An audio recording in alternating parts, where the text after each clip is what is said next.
নমস্কাৰ বন্ধুসকল, আপোনালোক আটাইকে ডুৱাফিন টিপছলৈ স্বাগতম জনাইছোঁ। আমি সকলোৱে জানো যে শ্বেয়াৰ মাৰ্কেটৰ পৰা মানুহে কোটি কোটি টকা ইনকাম কৰে। এই যে কোটি কোটি টকা ইনকাম কৰে, তেওঁলোকে আচলতে ইনকাম কেনেকৈ কৰে? তাৰোপৰি আমি এইটো কথাও চিন্তা কৰোঁ যে শ্বেয়াৰ মাৰ্কেটত ইনকাম কৰাটো অকল যাৰ টকা আছে, মানে ধনী মানুহ, তেওঁলোকৰহে কাম। আমাৰ নিচিনা সাধাৰণ মানুহবোৰে শ্বেয়াৰ মাৰ্কেটৰ পৰা কেনেকৈ ইনকাম কৰিব? এই সকলো কথা বুজাৰ কাৰণে আমি এইটো ভিডিঅ' প্ৰস্তুত কৰিছোঁ, য'ত আমি আলোচনা কৰিছোঁ যে শ্বেয়াৰ মাৰ্কেট আচলতে কি, শ্বেয়াৰ মাৰ্কেটে কেনেকৈ কাম কৰে, শ্বেয়াৰ মাৰ্কেটৰ পৰা আমি কি ধৰণে প্ৰফিট লাভ কৰোঁ, আৰু শ্বেয়াৰ মাৰ্কেটত ইনভেষ্টমেণ্ট কৰাৰ আগতে আমি এটা কোম্পানীৰ বিষয়ে কি জানিব লাগে, আৰু কোনবিলাক এনেকুৱা কোম্পানী আছে য'ত ইনভেষ্ট কৰিলে আমাৰ টকা সুৰক্ষিত হৈ থাকে আৰু আমাৰ প্ৰফিট হোৱাৰো সম্ভাৱনা থাকে। তেন্তে বলক দেৰি নকৰি আৰম্ভ কৰোঁ আজিৰ এই ইম্পৰ্টেণ্ট ভিডিঅ'টো।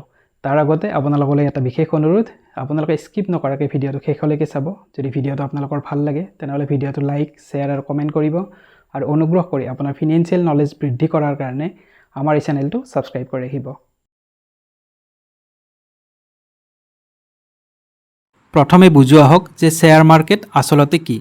শ্বেয়াৰ মাৰ্কেট এনেকুৱা এটা প্লেটফৰ্ম য'ত বিভিন্ন কোম্পানীয়ে নিজৰ নিজৰ শ্বেয়াৰ মানে অংশ বিক্ৰী কৰে পাব্লিকৰ ওচৰত, আৰু পাব্লিকে বিভিন্ন কোম্পানীৰ শ্বেয়াৰ মানে অংশ কিনিব পাৰে।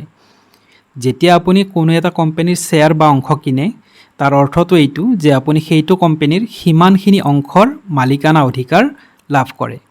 উদাহৰণস্বৰূপে, আপুনি যদি ৰিলায়েন্স কোম্পানীৰ এটা শ্বেয়াৰ কিনে, তাৰ মানে আপুনি ৰিলায়েন্স কোম্পানীৰ এটা শ্বেয়াৰৰ মালিক হৈ পৰে।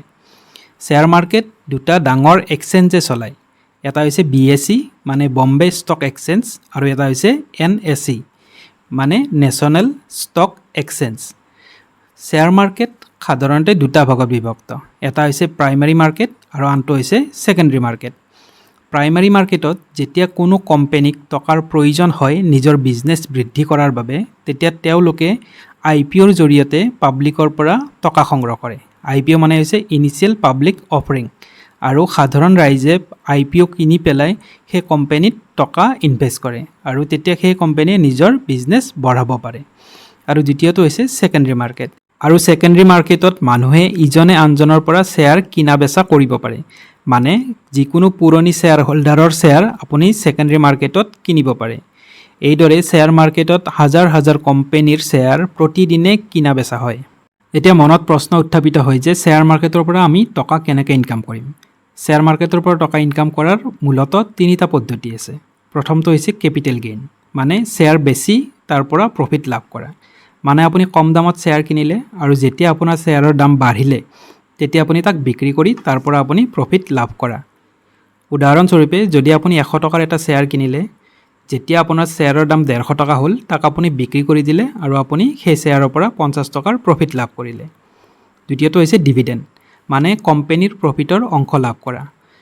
কিছুমান কোম্পানী আছে যিয়ে নিজৰ প্ৰফিট শ্বেয়াৰ হোল্ডাৰসকলৰ মাজত ভাগ কৰি দিয়ে, যাক ডিভিডেণ্ড বুলি কোৱা হয়। এইটো এটা এক্সট্ৰা ইনকামৰ দৰে। আৰু তৃতীয়টো হৈছে লং টাৰ্ম ইনভেষ্টমেণ্ট, দীঘলীয়া সময়লৈকে ইনভেষ্ট কৰি ৰখা। যদি আপুনি কোনো এটা কোম্পানীৰ ভৱিষ্যত ভাল দেখিছে আৰু সেই কোম্পানীটোত আপুনি 5 পৰা 10 বছৰলৈকে আপুনি ইনভেষ্ট কৰি ৰাখিছে, তেনেহ'লে ভৱিষ্যতে গৈ আপোনাৰ টকা বহু গুণে বাঢ়ি যোৱাৰ সম্ভাৱনা থাকে। এই তিনিটা পদ্ধতিৰে শ্বেয়াৰ মাৰ্কেটৰ পৰা ইনকাম কৰিব পৰা যায়। এতিয়া বুজোৱা হওক যে কোম্পানীৰ শ্বেয়াৰবিলাকৰ দাম উঠা নামা কিয় হৈ থাকে।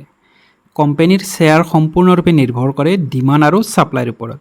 যদি কোনো এটা কোম্পানীৰ পাৰফৰ্মেঞ্চ ভাল, যদি কোনো এটা কোম্পানীৰ ফেভাৰত ভাল ভাল নিউজ পাব্লিছ হৈছে, কোনো এটা কোম্পানীৰ ফেভাৰত যদি গভৰ্ণমেণ্ট পলিচি আহিছে, তেনেহ'লে সেই কোম্পানীৰ শ্বেয়াৰ মানুহে কিনিবলৈ আগ্ৰহী হয়।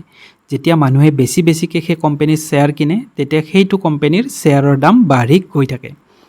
যদি কোনো এটা কোম্পানীৰ কিবা এটা খবৰ আহে, যিটো খবৰ কোম্পানীৰ কাৰণে নিগেটিভ হয়, যদি গভৰ্ণমেণ্টৰ এনেকুৱা পলিচি আহে যিটো কোম্পানীটোৰ এগেইনষ্টত হয়, তেনেহ'লে লাহে লাহে সেই কোম্পানীৰ শ্বেয়াৰৰ দাম কমিব ধৰে। তাৰ উপৰিও কোম্পানীৰ ৰিজাল্টৰ ওপৰত নিৰ্ভৰ কৰে, আন্তঃৰাষ্ট্ৰীয় বজাৰৰ স্থিতিৰ ওপৰত নিৰ্ভৰ কৰে, আৰু আমাৰ দেশৰ বৰ্তমান আৰ্থিক অৱস্থাৰ ওপৰতো কোম্পানীৰ শ্বেয়াৰবিলাকৰ দাম সম্পূৰ্ণৰূপে নিৰ্ভৰ কৰে। এতিয়া আহোঁ শ্বেয়াৰ মাৰ্কেটৰ ৰিস্ক সম্পৰ্কে। বন্ধুসকল, শ্বেয়াৰ মাৰ্কেটত টকা ইনকাম কৰা ইমান সহজ নহয়। ইয়াত বহুত বেছি ৰিস্ক থাকে। যদি আপুনি ভুল কোম্পানীত ইনভেষ্ট কৰে, যদি আপুনি কোম্পানীটোত ইনভেষ্ট কৰাৰ আগতে কোম্পানী সম্পৰ্কে ৰিচাৰ্চ নকৰে, বা আপুনি ট্ৰেণ্ডিং বা ইমোশ্যনত বৈ গৈ আপুনি সিদ্ধান্ত লয়, তেনেহ'লে আপোনাৰ লোকচান হোৱাৰ সম্ভাৱনা বাঢ়ি যায়।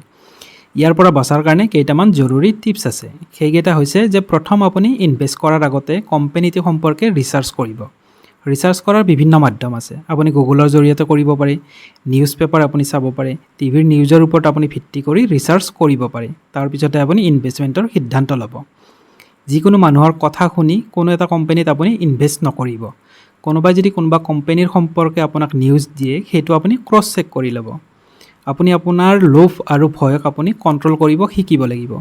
আৰু কেতিয়াও লোন লৈ শ্বেয়াৰ মাৰ্কেটত ইনভেষ্ট কৰিব নালাগে। এতিয়া আহোঁ যে আমি শ্বেয়াৰ মাৰ্কেটত ইনভেষ্টমেণ্ট কেনেকৈ আৰম্ভ কৰিম। শ্বেয়াৰ মাৰ্কেটত ইনভেষ্টমেণ্ট আৰম্ভ কৰাৰ আগতে আমাক প্ৰয়োজন হ'ব এটা ডিমেট একাউণ্টৰ। ডিমেট একাউণ্ট খোলাৰ কাৰণে বৰ্তমান বহুকেইটা বিশ্বাসযোগ্য এপছ আছে, যাৰ জৰিয়তে আমি ডিমেট একাউণ্ট খুলি ট্ৰেডিং আৰম্ভ কৰিব পাৰোঁ। তাৰে ভিতৰত জেৰোধা, গ্ৰ', আপষ্টক ইত্যাদি প্লেটফৰ্মৰ জৰিয়তে আমি সহজে ডিমেট একাউণ্ট খুলি আমাৰ ট্ৰেডিং আমি আৰম্ভ কৰিব পাৰোঁ।